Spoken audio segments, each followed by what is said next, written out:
আমরা 36 দিন বসে আছি ম্যাম,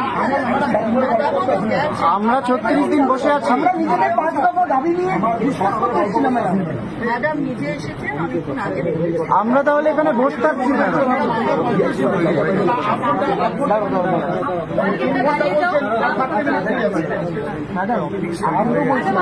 আপনাকেও বলছি ম্যাডাম, ঠিক আছে আমরা বসে থাকছি তাহলে।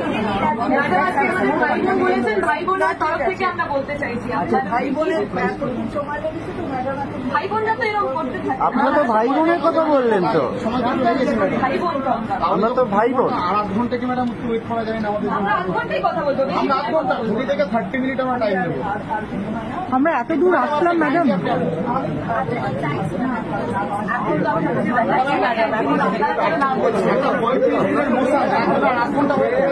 চাই না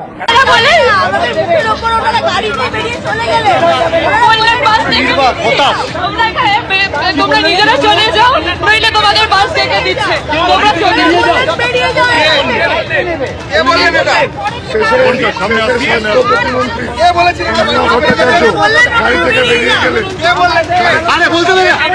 স্বাস্থ্য প্রতিমন্ত্রী চন্দ্রিমা ভট্টাচার্য গাড়িতে করে বেরিয়ে গেলেন এবং আমাদেরকে বললেন যে তোমাদের আর এখানে দাঁড়িয়ে থেকে কোনো লাভ নেই, অনেক সময় পেরিয়ে গেছে, তোমরা বাসে যাও, নাহলে ভেতরে এসো, নাহলে বাসে যাও।